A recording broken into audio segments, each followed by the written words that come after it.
Okay, so this demonstration is how to place your documents on the mood board. So I'm sorry, how to place your documents on presentation board. This is white presentation board. You can get it in different colors, white, off-white, gray, black, and they do come in colors. First, make sure you take all your stickers off. I did take the price sticker off for the other side, and I'm gonna go ahead and take the barcode sticker off. Try not to damage the surface of the board. Um, so I just want to show an example of the whiteboard and pretty much how we would mount it. And I just want to know, I did use glue stick on this. And sometimes because of the heat and humidity, the glue kind of pops up. So you just want to make sure that you're using the correct adhesive for mounting for your board.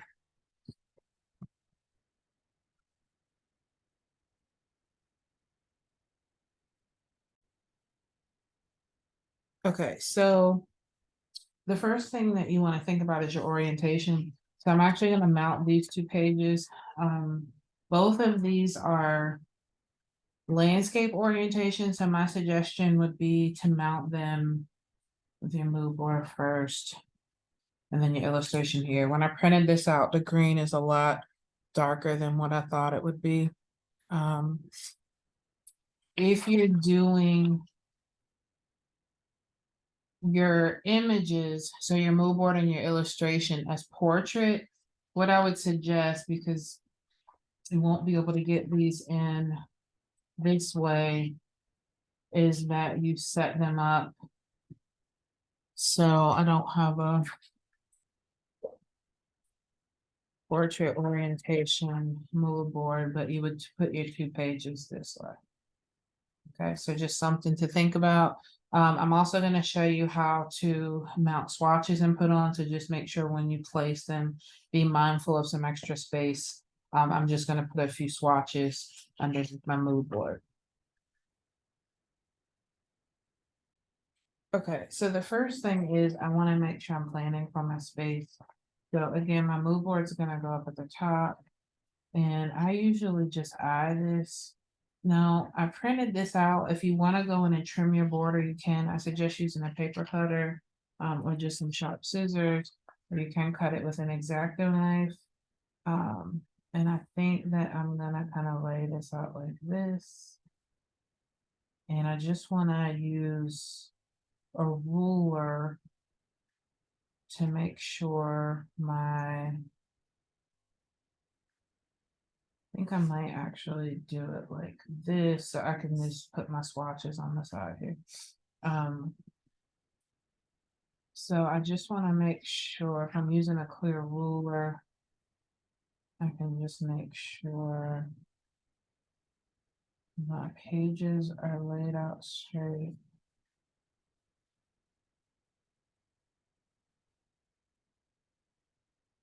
And if you're using a whiteboard, it would be fine. Let's move this up. I'll just put the swatches in. To use a pencil and then erase your pencil markings. So I'm gonna line this up here.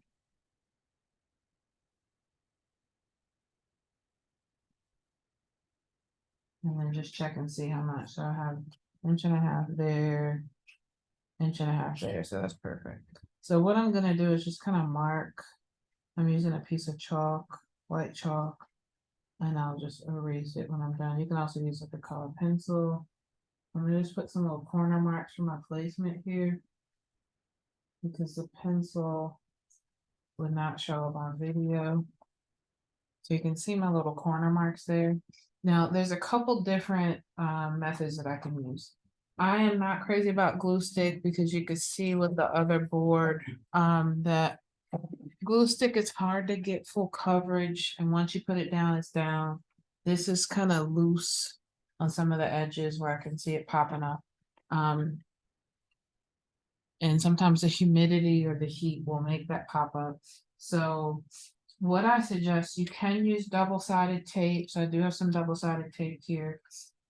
You can use a spray mount. So I'm going to use a spray mount for one of these. And probably my favorite is the rubber cement.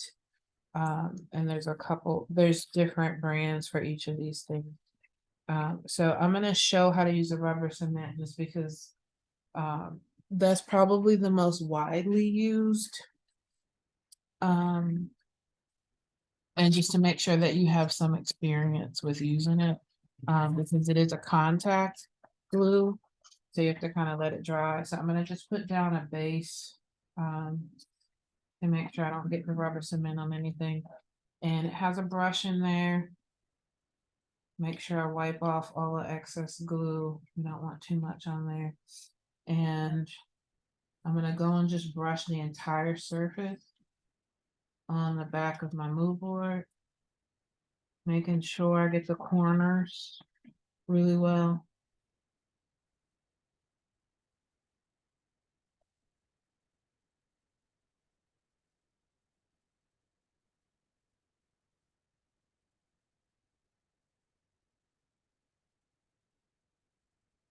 And just making sure, because I have a lot of glue here, that I make sure it's kind of like a flat layer. And what we have to do is let this completely dry. So when it gets dry, it's very sticky, but it will not stick to another surface unless that surface also has the cement on it. So I'm going to put this over to the side and let this dry. And so inside of my little corners here, I'm going to also go and apply the rubber cement. So if I'm kind of sloppy, it's okay, because you can, I don't have a rubber cement pickup, but you can just take your finger and get rid of the excess glue once it dries. So I want to make sure I have full coverage here.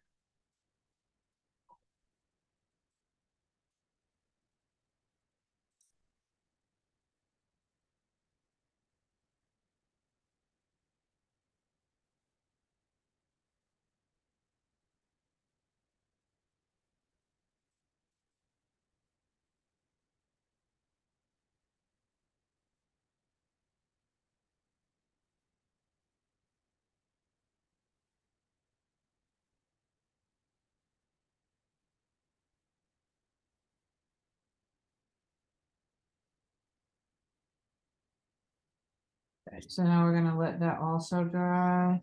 I have a lot right there, so I just want to make sure it's nice and smooth. Every spot is kind of covered. Okay, I'm gonna let that dry. And then I can go ahead and try to mark the placement. This one, I'm gonna move it down a little bit, just so maybe I can mount my fabric swatches in between. I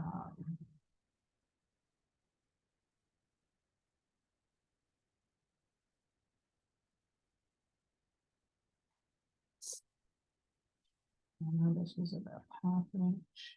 And I had an inch and a half on either side. Okay, so I'm gonna go ahead and mark my corners for this one.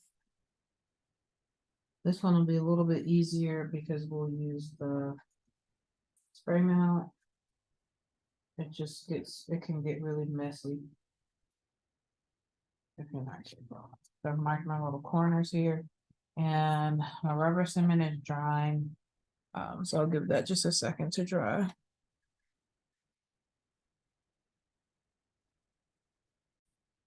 Okay, so both parts are dry, so I'm just gonna pick up my mood board here. It's dry. Just know that the glue is very strong. So try to work in a ventilated area. So you can kind of hear it when it hit the board, that it's sticking. So I'm just gonna match it up with my corners here. I wanna make sure I kind of smooth it down. And you can see it is repositionable, but it's very sticky. So it's a contact glue, so the glue sticks to the glue.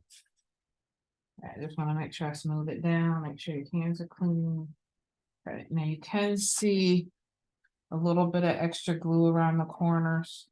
They do sell something called a cement pickup. You don't need to buy that. You can just, if you have clean fingers, just kind of rub it and you can see that glue coming off.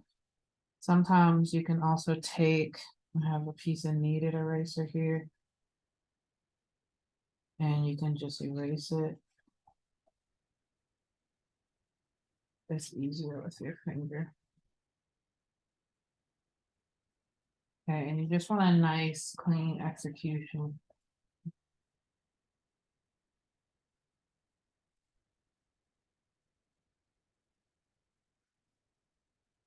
So there's the rubber cement mount, which looks very clean. Okay, no bubbles, no corners popping up. Okay, so next I'm gonna also use that sheet to just put this down so I can use a spray mount.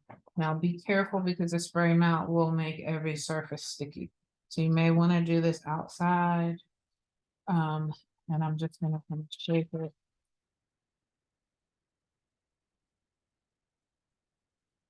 And I don't want to get too close because it will actually make the paper wet. You just want to kind of spray it probably about 6 to 8 inches away. And it's also going to make your hands sticky, so just be mindful of that. Okay, so I just want to let this dry. For this, I don't actually have to spray the board also. So I just want to spray this and let this dry.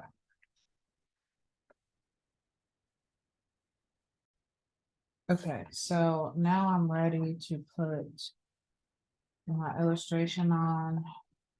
Just bring them out. I can't remember, it's just going to be very sticky.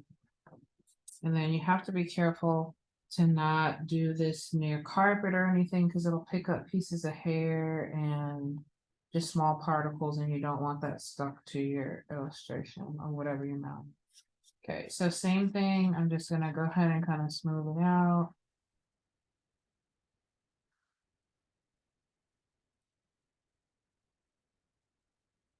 Okay, and then you don't always get even coverage because you're not using a brush with this spray mount. And you kind of don't want it to be overkill, but it does do a good job of actually mounting, like the adhesive is good. Okay, so there's my board with my mood board and illustration, and I just want to show you while I'm doing this how to put fabric swatches on. I'm just gonna do them a little bit smaller, just because the board space is not that big.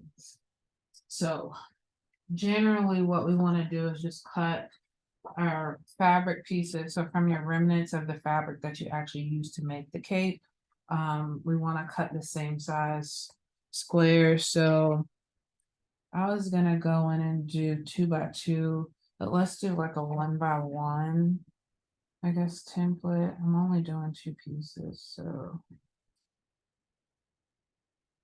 I'm gonna make it, I'm gonna do 1 1/4 by 1 1/4 square.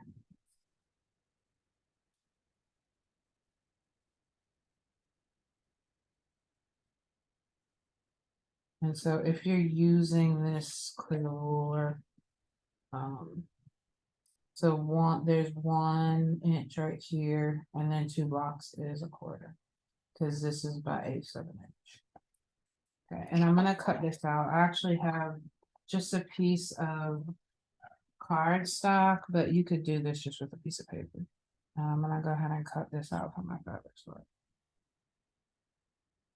Generally, I do a 2 by 2 or 4 by 4 square, but that would be if I have a bigger board, or if I want my fabric swatches like hanging off of the board. Okay, I have this. What I'm gonna do is, when you look at your fabric, if this is something I got cut at Joanne, the front of the fabric or the right side of the fabric, as opposed to the wrong side of the fabric, is always facing out. Okay, so I know that I'm looking at the right side of the fabric. So this is gonna be the lining for my cape. So I'm actually gonna go in here, and I can either flip it on the back, and I'm just gonna draw this with pencil. And I'm not gonna use that selvage edge because that's not pretty. But I'm just gonna kind of draw on here, and I'm gonna show you a couple different ways to do this. to stop your fabric from fraying. I'm just drawing that square on here.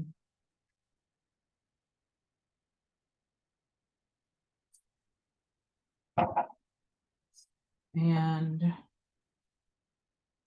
how I was taught to do this to stop from fraying, you can also use painting shears, I'll show you.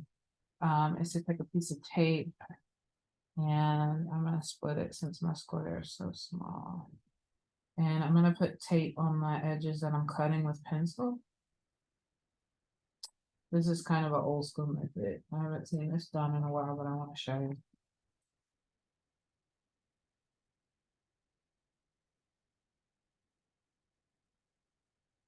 So what'll happen, fabric, we talked about this in the sewing demonstration, will naturally fray if it's woven when you cut it. Not the knits, it's just the woven fabrics. So then if I go in here and cut on my pencil line, I'll be cutting in the tape. So I'm gonna cut on the square. And the tape actually prevents the edges of the fabric from fraying.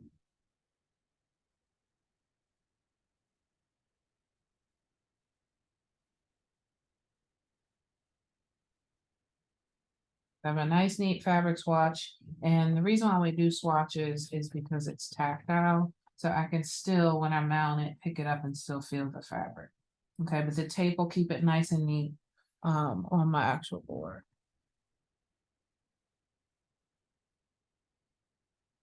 Okay, the other thing that you can do, so let's do that with the denim.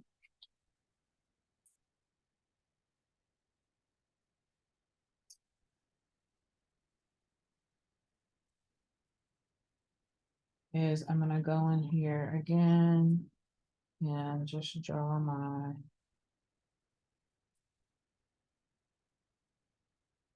square.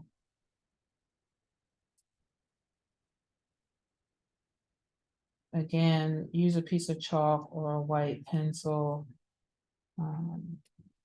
if you have a darker fabric.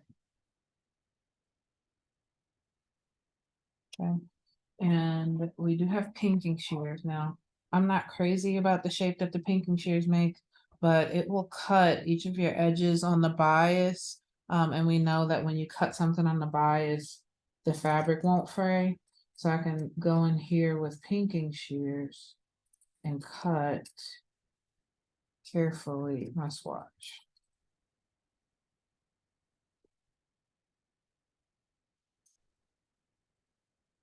Okay, so then there's my swatch, and I can put that in. So this outfit, this is not for this outfit, but this will, we're just gonna put the two swatches on there. And generally what I would do is just use a double-sided tape to put at the top of the swatch. Because I like for my swatches for you to be able to pick them up and feel them. So you can feel the front and the back.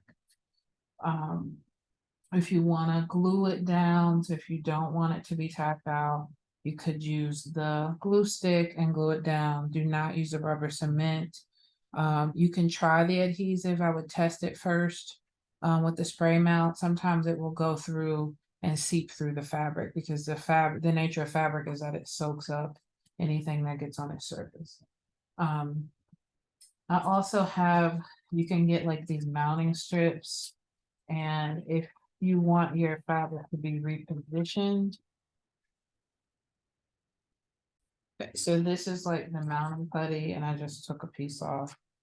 If you want this to be repositionable, so this is not like a long term, I wouldn't use this for a long term mount, but I can put this on the corners and just kind of stick it on. And that way, if I want to pick it up later and move it around, like let's say I want to put it here because I want to add swatches. This is what I use for like a design development board because you're constantly changing it. It doesn't damage the surface of the paper. The tape, when I pick it up, may leave a little bit of residue or it may actually tear the board. So you could also use this putty. You kind of feel it under there. I know it looks like gum, but so then this is pretty much my fashion illustration, my swatches, my mood board. Generally, you'd have more swatches, but this is just going to be two on the two fabric swatches on the garment.